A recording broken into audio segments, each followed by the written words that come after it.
2016 সাল থেকে নিট আর কোনো কিন্তু পরীক্ষা নয়, এটা একটা বিগ গেম হয়ে দাঁড়িয়েছে। বিভিন্ন ধরনের এস্টাবলিশড করাপশান চলছে। দু ধরনের মেন করাপশান, এক হচ্ছে নিট স্ক্যাম চলছে, বিভিন্ন ধরনের paper leak, rank jump, OMR scam, আর হচ্ছে একটা প্রি প্ল্যান্ড গেম চলছে যাকে এনটিএর যে পরীক্ষা পদ্ধতি এবং যে কাউন্সেলিং সিস্টেম, যেখানে মাত্র 18% নিটে নাম্বার পেয়ে সে ডাক্তার হয়ে যাচ্ছে, আর আপনার ছেলেমেয়েরা 80% নাম্বার পেয়ে সে ডাক্তার হতে পারছে না। Welcome back to another new video in SD bio life with life science. দেখুন, নিট কোনো কিন্তু সাধারণ পরীক্ষা নয়, ভবিষ্যতের ডাক্তার হওয়ার পরীক্ষা। আর এই নিট নিয়ে খেলা মানেই আপনার আমার জীবন নিয়ে খেলা চলছে। আজকে এই খেলাটা বোঝার চেষ্টা করব আমরা। বিভিন্ন ধরনের স্ক্যাম এবং বিভিন্ন ধরনের প্রি প্ল্যান্ড এস্টাবলিশড একদম করাপশান, যাকে প্রাতিষ্ঠানিক দুর্নীতি বলা যায়, সেই দুর্নীতি এই নিটের মধ্যে চলছে। সেটা আজ থেকে নয়, 2016 সাল থেকে। দেখুন, আমাদের দেশে প্রতি বছর প্রায় 25 লক্ষ ছাত্রছাত্রী স্বপ্ন দেখে ডাক্তার হওয়ার, কিন্তু এই বিভিন্ন ধরনের করাপশানের জন্য তাদের স্বপ্ন কিন্তু অন্য কেউ কেড়ে নিয়ে চলে যায়। তাই কি হয় না, বাধ্য হয়ে তারা বিদেশে পাড়ি দেয় অনেক বেশি নাম্বার পেয়েও, এবং বিদেশ থেকে তারা সেই সংখ্যাটা কিন্তু কম নয়, প্রায় প্রতি বছর 2 লক্ষ ছাত্রছাত্রী কিন্তু বিদেশে পাড়ি দিচ্ছে। আর আমাদের দেশের সিট কিন্তু এমবিবিএস সিট বিক্রি হয়ে যাচ্ছে। দেখুন, নিট স্ক্যামে এবছরও কিন্তু এড়ানো গেল না, অনেক রকমের স্ক্যাম হয়েছে। বিভিন্ন ধরনের নিউজ হেডলাইন থেকে আমি আপনাদের সামনে তুলে ধরবো এবং স্ক্রিনে হেডলাইনগুলো দেখাবো। দেখুন, এই বছরের একটা বাংলা দৈনিক পত্রিকার যেখানে বলা হচ্ছে 1000 কোটিকে ছাপিয়ে যাবে নিট, 15ই জুনের খবর। কিন্তু সেই খবরে কি বলা হচ্ছে না, প্রশ্নপত্র পাঠিয়ে দিতে 15 থেকে 20 লাখ লাগবে পার সাবজেক্ট। অর্থাৎ পরীক্ষার আগে আপনার ছেলে মেয়ে প্রশ্নপত্র পেয়ে যাবে। প্রতি সাবজেক্টে 20 লক্ষ, 4টি সাবজেক্টে পরীক্ষা দিতে হয়। 80 লক্ষ টাকা আপনাকে দিলে আপনার ছেলের ডাক্তার কনফার্ম, কেউ আটকাতে পারবে না। আবার দেখুন, উত্তরপত্র লিখে দেওয়ার জন্য 10 থেকে 15 লক্ষ টাকা নেওয়া হচ্ছে। অর্থাৎ আপনার ছেলেকে পরীক্ষা দিতে হবে না, সেই তার প্রমাণও দেখাবো, সেই পরীক্ষা দেবে অন্য কেউ, তাতে 15 লক্ষ টাকা লাগবে। প্রাথমিক তদন্তে, এই নিয়ে যে প্রাথমিক তদন্ত, 2-3টি রাজ্য থেকে যে টাকার লেনদেন খুঁজে পাওয়া গেছে, 60 থেকে 70 কোটি টাকার লেনদেন হয়েছে। এই 2-3টি রাজ্য কোনটা? রাজস্থান, বিহার, উত্তরপ্রদেশ। এই জাল কিন্তু ছড়িয়ে রয়েছে আরও বিভিন্ন রাজ্যে। মহারাষ্ট্র রয়েছে, গুজরাট রয়েছে, বিহার রয়েছে, উত্তরাখণ্ড, ঝাড়খণ্ড, উড়িষ্যা, মধ্যপ্রদেশ, কর্ণাটক।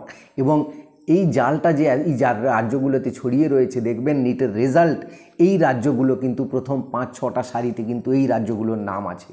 তার কারণটা এবার বোঝার চেষ্টা করুন।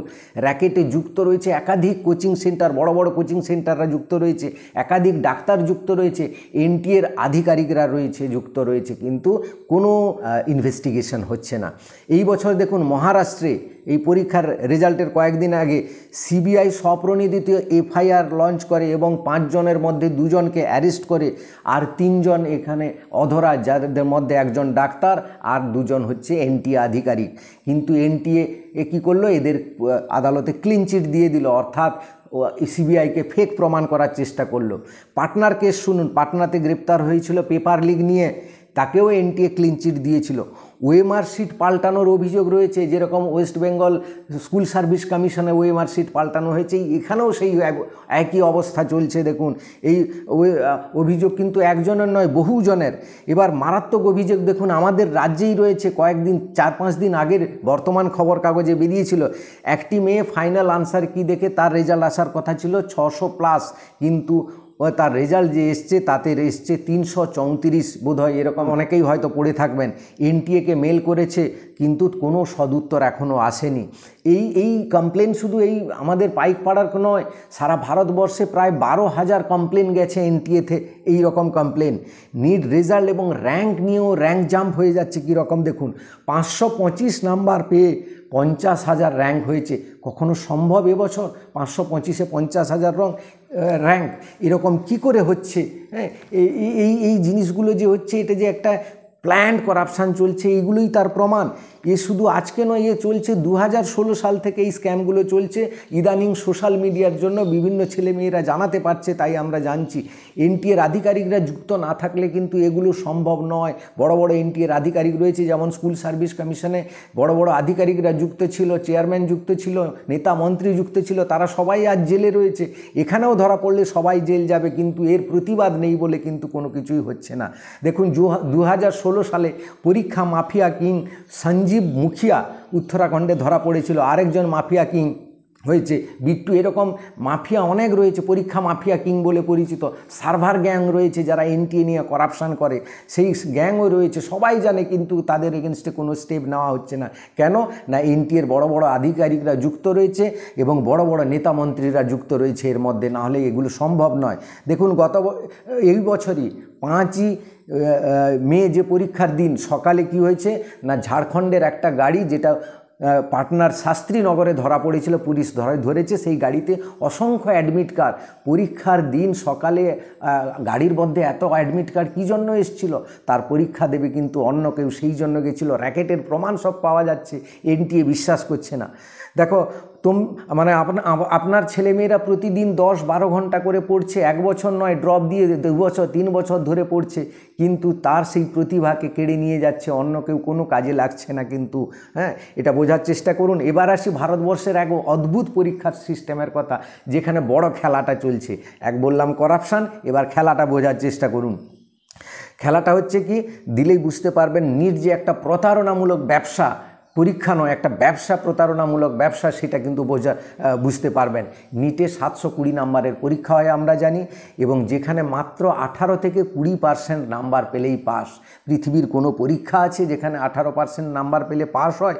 আসল খেলাটা কিন্তু এখানেই। কেন পাস করানো হয়? এমবিবিএসের মোট সিট সারা ভারতবর্ষে 90,675টা, একটু বাড়ে কমে। সরকারি সিট রয়েছে 44,555টা, যেটা ভারতবর্ষের জনসংখ্যার নিরিখে অনেক অনেক কম। এবং প্রাইভেট কলেজের সিট কটা? তার থেকে বেশি রয়েছে, 46,120টা প্রাইভেট কলেজের সিট। এই সিটে কিন্তু ভর্তি হতে টাকা লাগবে। কত টাকা লাগবে? 75 লক্ষ থেকে 1.5 কোটি টাকা লাগবে একটা এমবিবিএস সিটের জন্য। সেই জন্য 25 লক্ষ ছাত্রছাত্রীর মধ্যে 15-16 লক্ষ ছাত্রছাত্রীকে পাশ করানো হয় 18% নাম্বার দিয়ে।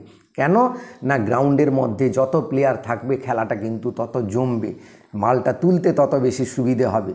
তুমি 80% নাম্বার পেয়ে 80 এমবিবিএস সিট পেলে না, আর একজন 18% নাম্বার পেয়ে এমবিবিএস সিট দখল করলো, কারণ তার বাবার টাকার জোর আছে, তার জন্য সেই সিস্টেম করা রয়েছে।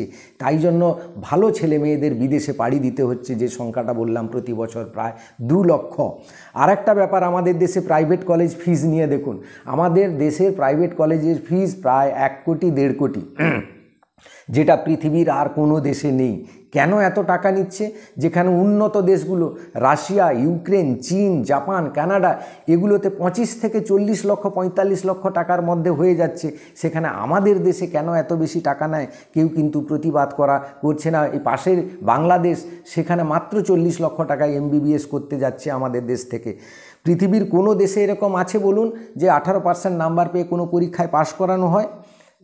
এই যে করাপশান, এই যে খেলা চলছে, এই খেলাটা আপনি আমি বোঝার চেষ্টা করছি না, বা বুঝলেও কানুন যেমন চোখে কালো কাপড় বেঁধে রয়েছে, আপনি আমিও কোলে চোখে কাপড় বেঁধে রেখেছি, কোনো প্রতিবাদ করছি না। প্রতিবাদের ঝড় উঠুক এই সোশ্যাল মিডিয়া থেকে, কারণ মনে রাখবেন আরজি করের ঘটনার ঝড় কিন্তু সোশ্যাল মিডিয়াতে প্রথম উঠেছিল, তারপর রাস্তায় লোক নেমেছিল। এই ঝড়ও সোশ্যাল মিডিয়া থেকে উঠুক, দেখুন একদিন এনটিএ বাধ্য হবে, কেন্দ্র সরকার বাধ্য হবে এর পরিবর্তন আনতে। দেখুন এইরকম বড় ধরনের যখন কোনো প্রিপারেশান হয় পরীক্ষার, সেই জন্য প্ল্যান বি রেডি রাখতে হয়। অর্থাৎ এই প্ল্যান এ যদি কার্যকর না হয়, প্ল্যান বি, যাতে সময় নষ্ট না হয়, ভবিষ্যৎ নষ্ট না হয়, তাই প্ল্যান বিও রেডি করে রাখবেন এরপর থেকে, যাতে এই কোর্সটা না হলে অন্য কোন কোর্সে অ্যাডমিশন হওয়া যায়। আগে থেকে প্ল্যান বি থাকলে কিন্তু আপনার ছেলের ভবিষ্যৎ নষ্ট হবে না, অন্তত সময়টা আরও বেশি নষ্ট হয়ে যাবে না। এই ছিল আজকের ভিডিও। আশা করি পুরো ব্যাপারটা বোঝাতে পারলাম। ভিডিওটা সবাইকে শেয়ার করে দিন, আত্মীয় স্বজন বন্ধুদের। চ্যানেলে নতুন হলে চ্যানেলটা সাবস্ক্রাইব করে নেবেন। Thank you for watching.